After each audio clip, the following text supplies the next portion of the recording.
Miguel is 73 years old. He had a difficult life as a child, but he managed to go to school, learn many things from his parents and grandparents.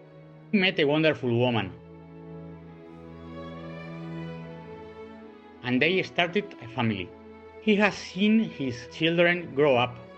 With great effort and work, he gave them an education and saw how they built their own lives.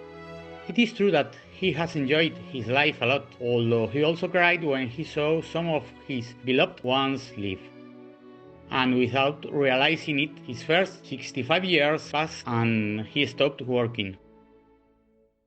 In the morning he reads, then he goes out to the usual place, goes to the shops in his neighborhood, has a drink at Louis' bar, and returns home before 1 p.m. to prepare his lunch and watch the news. But a few months ago, COVID appeared, and everything changed for everyone. We have to go into lockdown. Hi, I'm Álvaro, and the one behind the idea of risk of not understanding the elderly population. This is based on my personal experience and that of my father and my father-in-law when COVID appeared in our lives, and I had the opportunity to share with many people during the lockdown. And we all agree that something had to be done.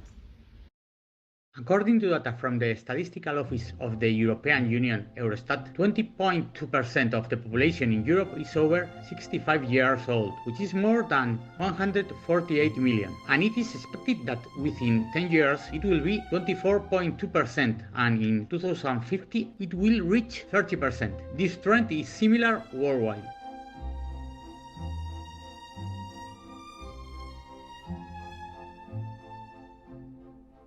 It is key to know the needs and problems of elderly population and to be aware of their behavior as it affects to the financial system. This knowledge is important for all of us, including banks.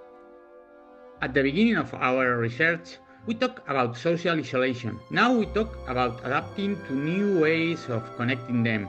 Previously, we want to know their behavior. Now we want to know why they behave like that.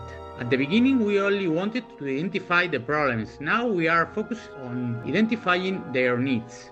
We were considering the elderly population as a whole. However, we have realized that there are several archetypes. What matters not only closing existing gaps, but also creating good experience. It doesn't consist of adapting the client to our channels, but of adapting our channels to the client.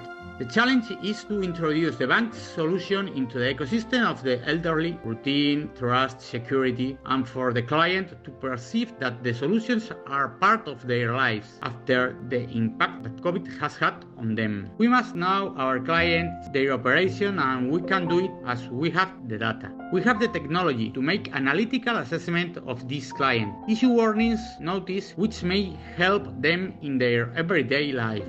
Look after the interest of our customers. Focus on customers. Also, let's not forget, we will also be elderly population.